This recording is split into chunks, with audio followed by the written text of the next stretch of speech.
Because we are converting our concentrations, we're doing that top part of the fraction, and then we're doing the bottom part of the fraction, right? We're converting the numerator and the denominator separately, the amount of solute and the amount of solution separately. So when we are given our initial concentration, we always want to take that and turn it into an explicit ratio. So that describes that concentration can describe any number of solutions. But what you can do is choose your ratio that it makes your life easy. And basically what you do is you choose the denominator amount to just be whatever the baseline is. So say for molarity, say 3.4 molar, that would be 3.4 moles of whatever your solute is per 1 liter of solution. And so the numbers you can use are just 3.4 moles and 1 liter and convert those out. You could also use 1.7 moles and 0.5 liters. You would still get 3.4, but you would have to do some algebra to figure out those initials. So you could just say, I'm going to do 50 up top. I'm going to do 50 moles, and then you would have to figure out what the liters are. But it'd be some number of liters, and you'd have to do an algebra problem in the front.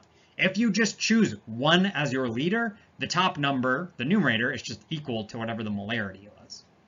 Same idea for mole fraction. You use 1 total mole. Same idea for molarity. You use 1 kilogram.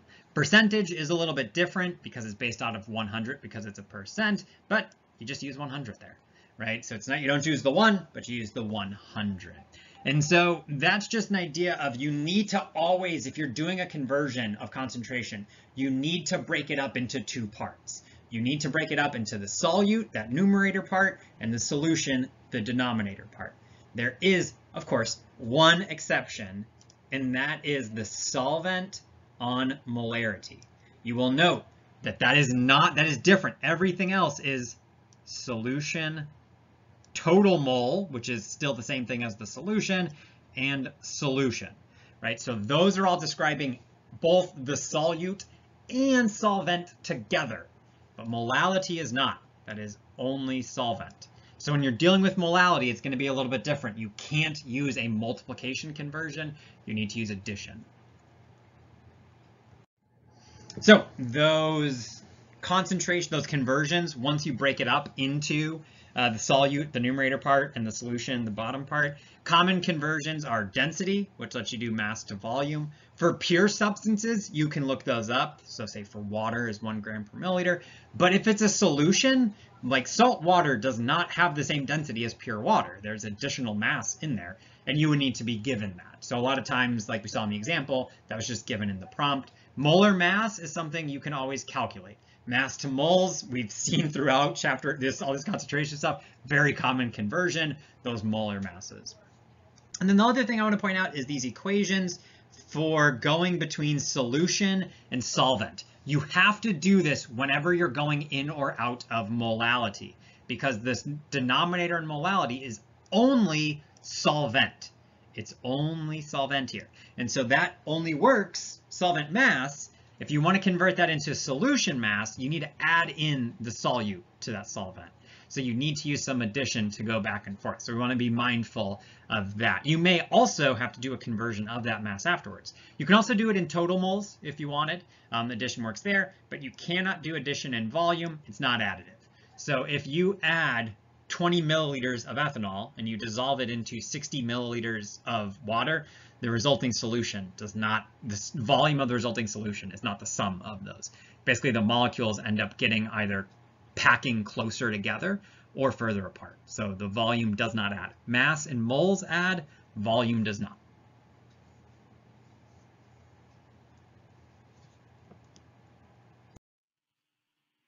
Participation 125, question 3. The mass percent of NaCl in seawater is 3.5%. What is the molality of NaCl in seawater? Some potentially helpful molar masses.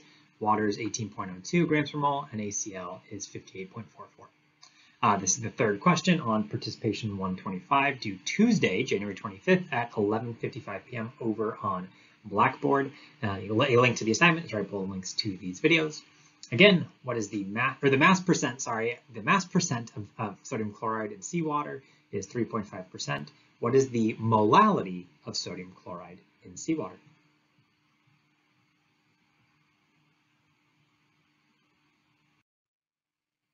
All right, I got our another participation question, a little faster here, a little more frequently here, 3 of them so far.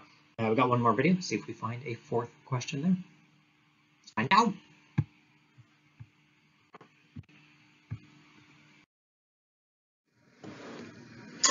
Now that we have all these concentration units, we want to talk about converting between them. So we have our 4 types of concentration units: molarity, molality, mole fraction, percent composition. And all of them are looking to do functionally the same thing. How much solute per amount of solution? Give an idea of how much stuff is dissolved in your solution. And so the reason why we have all these different methods or different kind of ways to describe functionally the same thing is because they have different applications. Molarity is a very chemical unit that's used a lot in stoichiometry because it's moles per liter. And you need moles, that's number of molecules per amount of solution. So then you can just measure out an amount of solution to get the right amount of, say, solute to do a reaction with. Molality is this very artificial moles of solute per mass of solvent. It's really only used for colligative property applications, explicitly boiling point elevation and freezing point depression, because temperature is changing and molality doesn't change when temperature changes. It also has that solvent that's weird on the bottom. Molality was invented for colligative properties. Mole fraction is actually one of the more generic ones, and mole fraction, its utility is limited in that it's unitless, but it is useful. It has the kind of widest range of applications, and that you can characterize as many different things that are mixed together, and you can characterize the solvent. So when you start to make more complicated mixtures, when you have, say, 3, 4, 5, 6, 7 things mixed together, you have to use mole fraction because it stops being clear what the solvent is. When the most you have is like, say, 15% of any one thing. So you use mole fraction to kind of describe it. It's also a very chemical description because it's all about the number of molecules, right? What you have on a molecular count basis. And then percent composition is the most common everyday one that's used. And you'll note the reason is because it's mass over mass. All of the other ones have either moles explicitly in them or particular types of units, liters or kilograms. Percent composition lets you just use the units you calculated your amount in. So percent composition is generally really useful when it's just like, I want to mix, say I'm going to dissolve some bleach in water. I just measure out an amount and it's 5% of the total, boom, it's just 5, right? And so that's why percent composition is really common, say in grocery stores or even in a pharmaceutical setting, because you just describe the composition based off how you measured out the components. It's not necessarily the most useful chemically, but it is the easiest to use. So these all have the same idea of, we just use them in different kind of iterations. So the thing is, all of these concentration units always have the same general form. Amount of solute, usually over amount of solution. There's some variability on the bottom there. And so they all have the same general form, which means if you are describing a particular solution using one of those units, you can also use any other concentration to describe that same solution, because they all have the same relative types of information, amount of solute per amount of solution. So there's going to be an overall process that we can go through to work through this. Instead of me just talking about it, we're going to work through an example first and then kind of touch base on how to work through those. It's going to work better if we just kind of I'll walk through the process, and then we'll kind of talk about it and review some of what we did there on the other side of it. The mass percent of NaCl in seawater is 3.5%. If the density of seawater is 1.03 grams per milliliter, what is the molarity of NaCl in seawater? So this would be an example. That mass percent is actually relatively straightforward to obtain for salt in seawater. You just boil away all the seawater and measure the mass of the salt that's left versus the mass you started with. And so you can figure out those mass percents relatively experimentally. It's not that difficult. That's the numbers you would get from the experiment. But we may care about the molarity because we're chemists. We want to know relative to, say, other molar concentrations or how we could prepare this in the lab. All right, so we got the mass percent of NaCl in seawater as 3.5%. and I want to know the molarity. And so when we see we want the molarity, that's a concentration unit. We have a different concentration unit, a different concentration description. And so this is where we need to be doing a concentration conversion. So normally when we think about doing a conversion, right, we'd have like 3.5%, divide out the percent concentration, multiply in the molarity. But when you're doing conversions with concentration units, it's not going to work quite so cleanly. Instead, we're going to do a slightly different approach. So if we take this 3.5%, we know that if we have mass percent, we know that that is mass of solute divided by mass of solution times 100. And what we want to get is molarity. And so we know that molarity is equal to moles of solute divided by liters of solution. And so how I'm going to approach this conversion is what I'm going to say is instead of trying to go from percent concentration straight into molarity, I'm going to take an amount of solute and turn that into a different amount of solute. I'm going to take an amount of solution and turn that into a different amount of solution. And so we can see here, if we just break it up, this is mass of solute to moles of solute. That can be accomplished using a molar mass conversion. That's the kind of conversion we have experience with. Down here, I have mass of solution into the volume of solution in liters. Again, it's the same it's the same matter you're talking about, the solution. What you're changing is whether or not it's described in mass or in volume as liters. And so we're going to break it up into those two parts. So in order to do that, we need a value here. So when we're doing a concentration conversion, our first step is going to be coming up with values.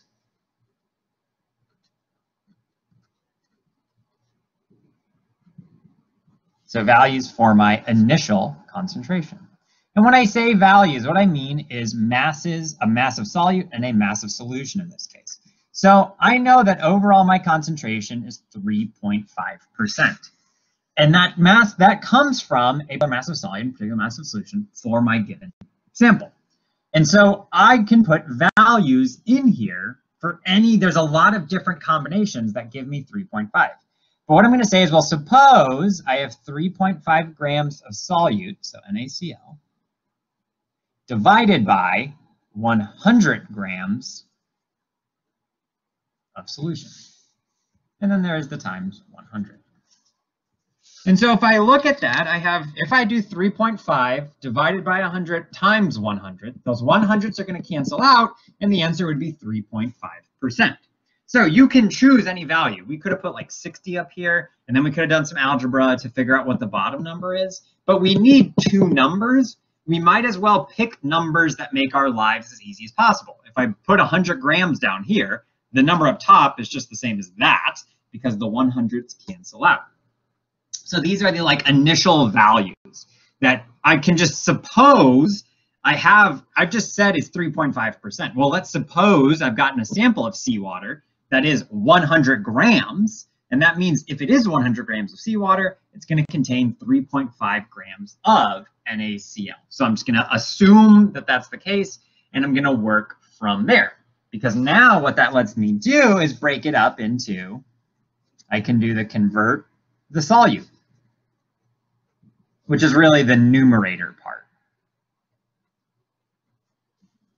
And so in this case, I can see I have 3.5 grams of NaCl. What I want is to be in moles, so I can use the molar mass.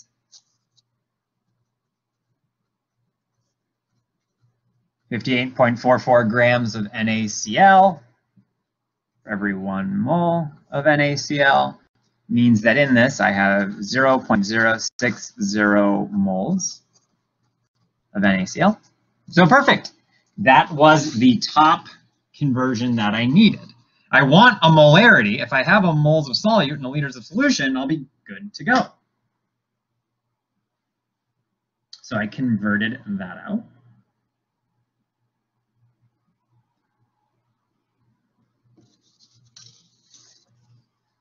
I also need to convert, in this case, the solution, which is the denominator of my fractions. And so I started with 100 grams of seawater. That's the name of my solution. And I want it in volume. I want it in liters. So the first thing is going to be, I need to go from mass into volume.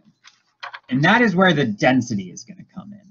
Just like we used the molar mass on the last one to go from mass to moles, that's a common conversion factor in the world of doing this concentration conversions. We also use the density quite a bit because there's a lot of masses and volumes that show up in the denominators especially.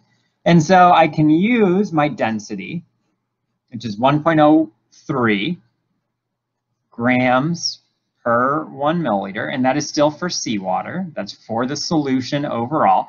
You will note you want to be careful if you're dealing with the mass of the solution. It needs to be the density of the solution. The density of seawater is slightly different than the density of pure water. I get I get 97 milliliters. So I'm from mass into volume, which is good. That's what the density allows me to do. Now I need to get all the way to liters. So I'm in 97 milliliters. I need to go the rest of the way into liters.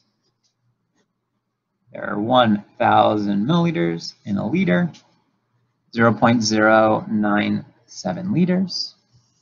So my 100 grams of seawater is the same as calling it 0.097 liters of seawater. Oh, I should label that.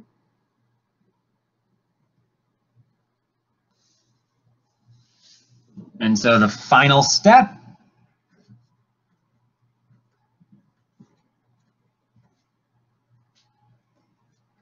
I got the components. I got my new numerator and denominator. Well, I want to put them together.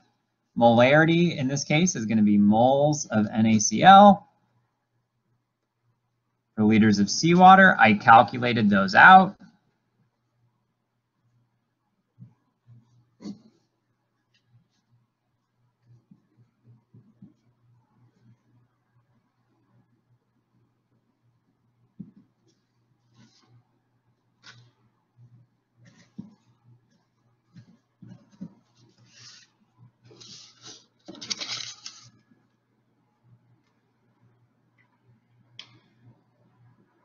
Oh, next page, this is molarity of the NaCl. So when we have one representation of concentration and we want a different unit, the process is always going to be the same idea. It's very, very difficult to go directly, just like one multiplication division from, say, percent or any concentration directly to another. But we can always always have that ratio form. Concentrations are always in ratio form, and we can do the top part and the bottom part, and just do those in two parts, and then recombine them into our new equation for whatever it is.